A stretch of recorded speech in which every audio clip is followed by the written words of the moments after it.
We don't need a middle-aged person with low education. Get lost. This guy is completely unfit to be an interviewer. It's just pitiful for job seekers to be interviewed by someone like him. Well then, I'll be going. Get out. Get out. Just go already. You're a nuisance and an idiot. This is worse than I imagined. My name is Tyler Anderson. After graduating high school, I joined a computer company and worked tirelessly in my youth.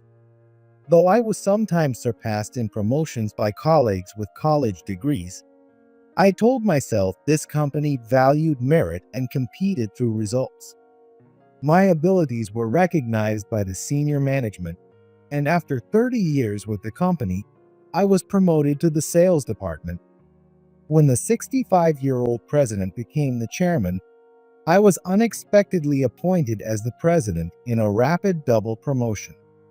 Even as president of a major corporation, I'm not at the top. Above me are the chairman, the board of directors, the auditors, and the shareholders group. So being president doesn't mean I can do whatever I want. Actually, I was appointed president with a specific mandate. The senior management agreed that the company needed to break out of its stagnation with cultural and employee mindset reforms. To enact these reforms, they needed someone young and innovative. So at 50, I was chosen and am eager to meet their expectations. But reforms can't be autocratic. They must always involve discussion. And I need to gain understanding and empathy to move forward steadily. Even if a change is correct, making rapid, drastic changes can lead to resistance. It's ideal to change gradually and slowly.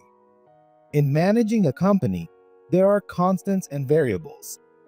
Constants, like the founding spirit of the company since its inception, must not be changed. Variables that should change with time are adjusted flexibly. Since human resources are the lifeline of an organization, they can't be left to others, and a thorough review is essential. Proper placement is also crucial. For instance, in the Romance of the Three Kingdoms, if you assign a warrior skilled in bravery to guard the granary and the less brave to lead the charge, you'll lose the battle. Let the warriors skilled in bravery take the lead and wreak havoc. Those who are not strong or brave, but are good with numbers, should manage the granary and armory, where they can use their talents. I've also worked on motivating our employees. It's important to cultivate a proactive attitude where they identify and solve problems on their own, and they are rewarded for their efforts. I start by broadcasting the president's message in the company newsletter. Sometimes I use videos. I titled one, "You Are All Zhuge Liang," and asked, "Please, I need your wisdom," calling on all employees. If you were appointed as the strategist, what measures would you take? This question garnered far more responses than expected. I was pleased to feel a genuine response in everyone's motivation. I read each suggestion, request, and opinion, sorting them into those that could be implemented quickly and those that would be challenging. If many employees become the driving force, it can be incredibly powerful. While reading the opinions, something concerned me. There were numerous criticisms of the interviewer, Bob Jones. There's a problem with Bob Jones' interviewing style. He intimidates nervous job seekers, making them even more nervous. Although I was hired, I was upset by his disrespectful attitude. I couldn't ignore this and felt angry. Interviews are conducted by 3 people, but there are also opinions from other interviewers who interviewed with Bob and complaints from those who were yelled at by him during the interviews.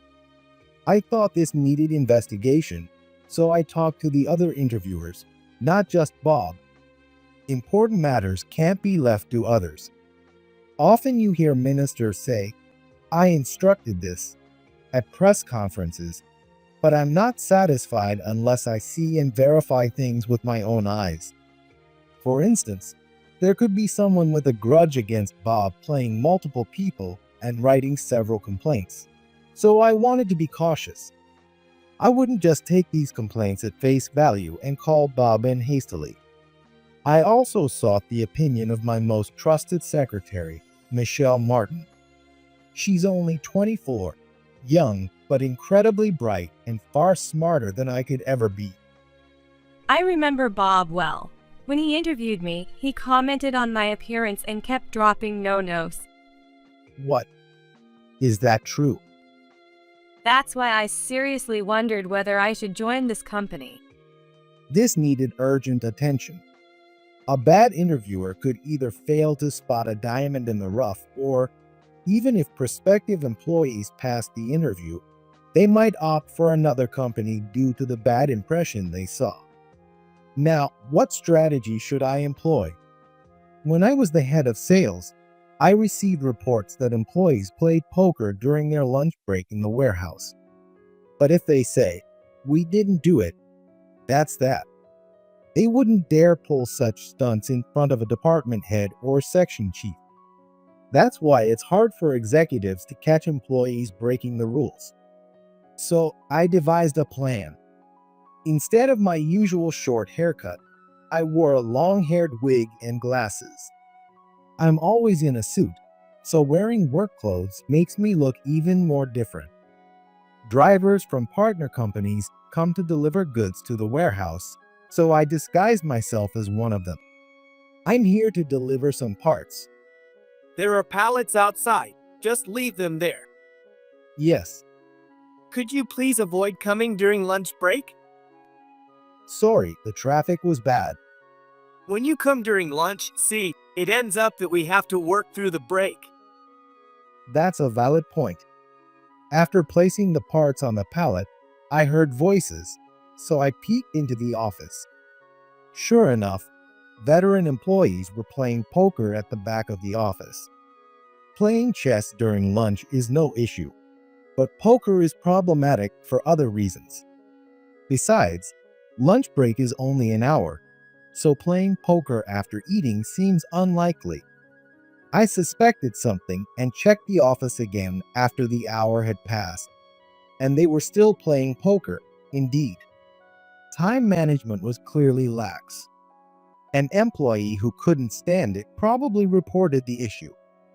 Directly warning veterans is intimidating, and I understand not wanting awkward relationships.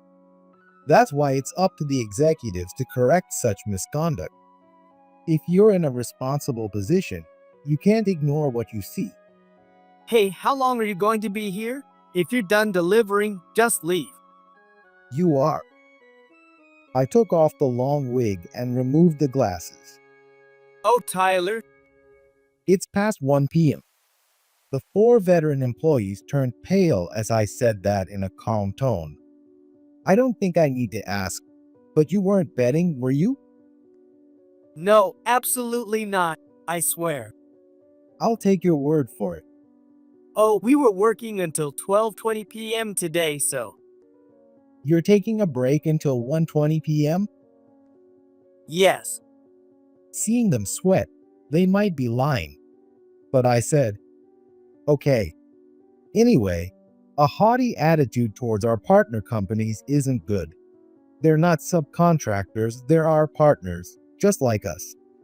I think it would be good to treat them the way we treat our clients. What do you think? I completely agree. We'll be careful from now on.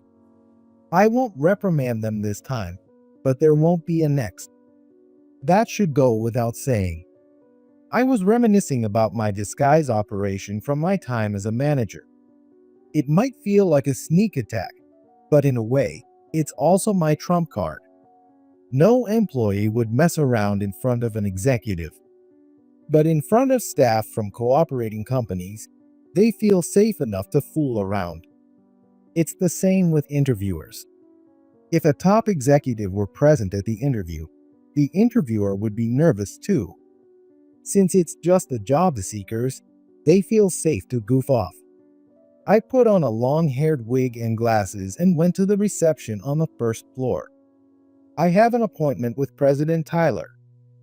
Please sign your name here. I haven't been recognized. This might just work. I wore a name badge and got on the elevator with a few employees, but nobody noticed. I proceeded to the president's office, where Michelle opened the door. Oh, Tyler, what's with the outfit? I guess I can't fool your eyes. I told the secretary about my plan, but she did not agree. There must be other ways without you going to such lengths. I think shock therapies are important. Anyway, depending on the situation, we may have to let go of Bob. He might even need to leave the company. Reading the complaints, his interviews are just too awful. I decided to go ahead with the plan. I sneaked into the interview venue and waited in the room with the nervous job seekers. I felt like the main character in a spy movie, but if I got caught, it would cause a big scene, so I had to proceed with caution. Finally, it was my turn for the interview. There were 3 interviewers, and 5 of us were being interviewed. Bob, sitting in the middle, looked at me and smirked. Are you here for a mid-career interview? Yes, please treat me well. Raising the average age by yourself. Huh? Sorry. After everyone introduced themselves and gave their pitches, Bob asked, Tell me, starting from the beginning, something you did in college besides your studies. The female candidate being asked answered, Yes, I worked hard on volunteering. Volunteering. That's popular, isn't it? Some in the previous group mentioned it too. Do you think just saying volunteering will get you praised? No, that's not it. I was shocked. Not only did he belittle volunteering, but what's with his tone? Shouldn't you try dieting before volunteering? What? I was so taken aback, I nearly grabbed Bob's arm and threw him over in a classic wrestling move, but I managed to restrain myself. The candidate was at a loss for words, her eyes welling up with tears. This was an absolutely unacceptable insult. She seems unable to speak from crying next. Mr. Jones.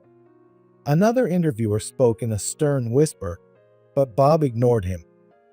Oh. Let me guess, you volunteered too? Bob asked with a full smile, and the other female candidate, while looking down, answered, Yes. That's fine. You'll definitely be popular wherever you go, right? What? The atmosphere turned icy, but Bob didn't care. You can't freeze up over something like this. The business world is tough. In negotiations, you might get hit with unexpected questions. What's important is to be adaptable and flexible. I only speak the truth. With your looks, you're sure to hear various comments in meetings and receptions. You get what I'm trying to say, right? If you're surprised by that much, you're not cut out to be an office worker. I wanted to glare at Bob, but kept my composure. Bob, looking very pleased with himself, lectured the job seekers and the interviewers next to him. My interviews are innovative because I'm testing your adaptability. You've probably read books or looked up how to do interviews online. But remember, scripts are useless in real-life practice. Who does he think he is? Next, what did you do in college besides your studies, old man? Using sir is more respectful. Referring to someone as old man in this context can come across as condescending. I didn't go to college. I started working right after high school. What? No way. A high school grad? You've got some nerve showing up for an interview at our company. The job listing said educational background was not an issue. And isn't President Tyler a high school graduate too? Suddenly, Bob's face contorted with anger and he yelled, Shut up. Bringing up that the president is a high school grad is just airing our company's dirty laundry. Are you a mole from another company? I answered, high school graduates are anything to be ashamed of. What matters more than educational background is actual knowledge. Knowledge is important, but in practice, the ability to apply knowledge is what's needed. Knowledge and wisdom are similar but different. What's important is wisdom. Bob was furious. You dare to lecture the interviewer? You can't seriously think you'll pass. Wait a minute.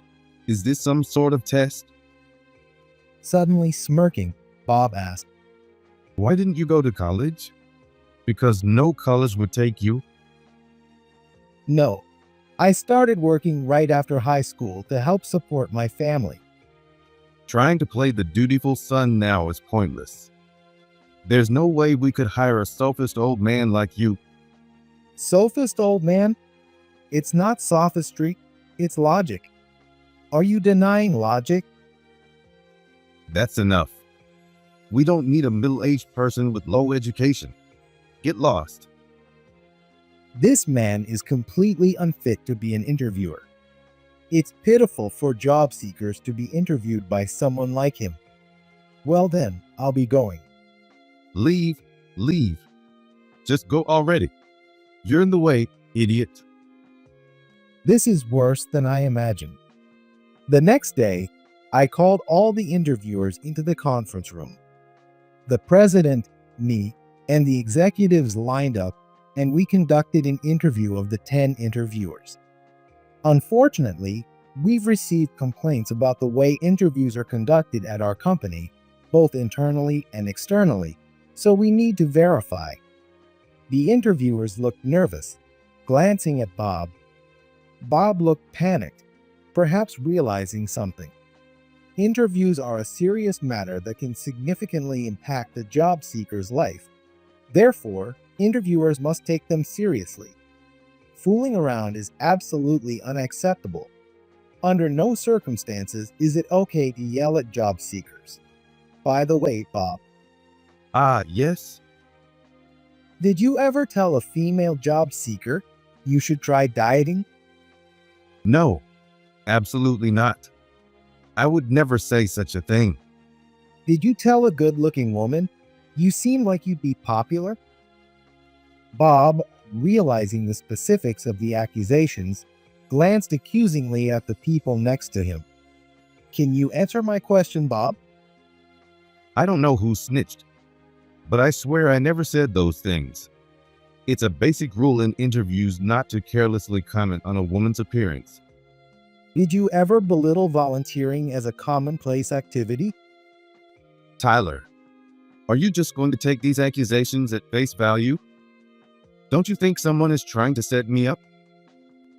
That's why we're verifying this. I always praise students who volunteer. It's wonderful that they do hard work without pay. It's something I could never imitate. Bob kept playing dumb, but I finally got to the core. Is it a shame that I, the president, am a high school graduate? What? What matters more than educational background is actual knowledge. Knowledge is important, but in practice, the ability to apply knowledge is what's needed. Knowledge and wisdom are similar but different. What's important is wisdom. Bob finally realized something as I repeated the exact same lines in the same way I had spoken. His eyes widened as he stared at me, his face quickly turning pale. No way. That's not true.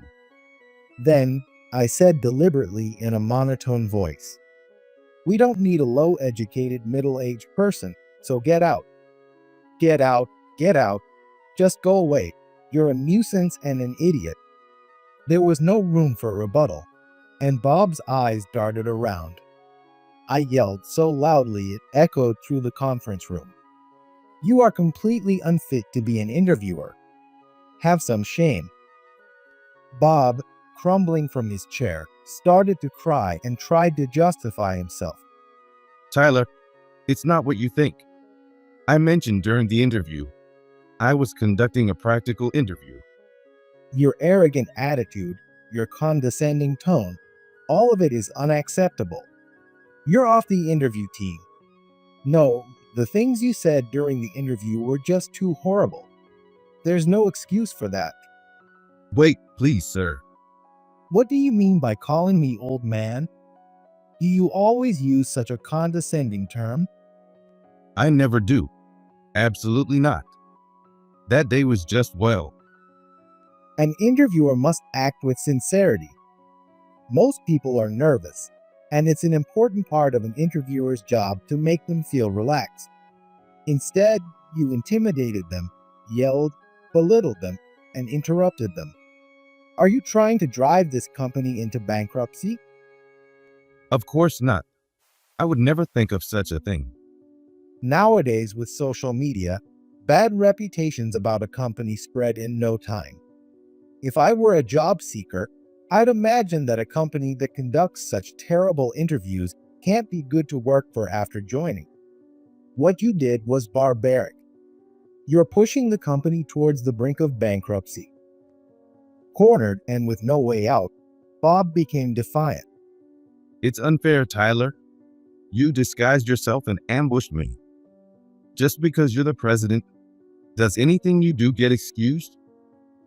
Bob, yelling and scattering accusations, was met with cold stares from the executives. Privatizing the company. Do you think you're some kind of feudal lord? Are you trying to play hero? What on earth are you saying, Bob? I'll report this abuse of power to the Labor Standards Office. See if your claims hold up. Your interviews are problematic enough. They border on insults or even threats. Have you ever considered how a job seeker feels? Maybe the job seekers who come to our company for interviews have been rejected by 10 or 20 other companies and are at their wits' end. If they meet an interviewer like you who yells at them unjustly and rejects them, the mental shock would be unimaginable. The crime you've committed then is far too severe. As Bob hung his head in defeat, I delivered the final blow. There's no place for you in this company. Leave now. Bob, with a look of pleading for help, got the final nail in the coffin. We don't need a low-level middle-aged person, so leave. Crushed by his own words, Bob left the conference room like a ghost.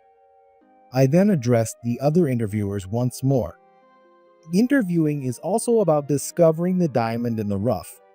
If you don't look carefully, you might let a gem slip through.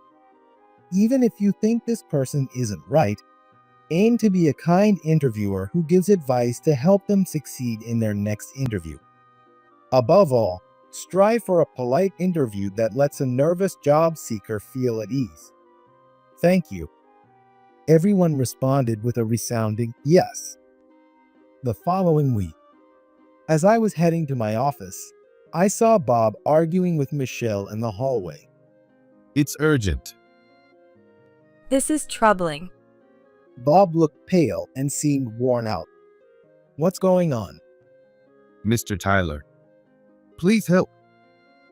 He suddenly knelt, and I asked, "Did you go to the Labor Standards Office?" No, I wouldn't. I couldn't. My gratitude to you, President, is deeper than the ocean and higher than the sky. Cut the lies. Just tell me what you need succinctly. First, please stand up. Kneeling in the hallway could cause misunderstandings if seen by others. I went into my office with Bob to talk. As you said, President, the internet is a terrifying thing. Wherever I go for an interview, they know my name. They call me the worst interviewer. That figures. It's his own doing, but now there is likely no company that would want to hire him. I understand why someone would post online in retaliation after being unfairly yelled at and rejected by you. In the past, if a store clerk was rude to a customer, you'd call the headquarters to complain. However, making a phone call requires courage since you're talking to someone, but posting online is much easier. Essentially, you underestimated the real world. If it were a business deal, you'd never take such a dismissive attitude, right? I deeply regret it. I've changed my ways. Please give me just one more chance. Let me work here. I hesitated. Should I push him away or forgive him just this once? This man has a family. What happens to his wife and children if no company will hire him? Can you start from scratch as an ordinary employee? Of course, I'll do anything. Well, one of our warehouse members is retiring, so how about you fill that position? The warehouse, you say? It's almost funny how he hesitates right after saying he'd do anything. If you don't like it, that's fine. I'm not against it. Who said I was? Please, I'm grateful. I felt a responsibility, so I regularly received updates from the warehouse manager to ensure Bob wasn't causing trouble with other employees. How is Bob doing? It's ironic, really, but there are 3 employees in the warehouse whom Bob had interviewed. 3? They all were yelled at, belittled, or treated sarcastically during their interviews. So they're quite eager to give Bob some rigorous training. That's quite tragic. When the tables are turned, humans can be frightening. Did Bob interview you too? Yes. During my introduction, he suddenly said, "Nice legs," and I was speechless. What? Maybe I should fire him. As I was about to leave my office, the secretary stopped me. It's okay. It's all in the past. A week later, I received a call from the warehouse. I see. Thank you for your hard work. What happened? Bob has quit. Really? I suppose he couldn't handle it. It can't be helped. If someone rests on their laurels once they're in a position, their personal growth stops. Without a title, they're empty and incapable of doing anything. We should strive to improve ourselves, work hard, and achieve the life we desire. I don't want to lose that aspiration. Arrogance always leads to downfall. That's it. I should establish a motto, something like a company slogan. Could you take a note? A note? First, sincerity. Second, sincerity. Third and fourth are sincerity. Fifth is sincerity. The secretary remained silent with a serious face, so I chuckled. Does it sound too old-fashioned? Well, it's fine, isn't it? It might not be popular with the younger crowd, but I'm fired up about it. In a chaotic society, proving that nothing beats sincerity is what I want to demonstrate.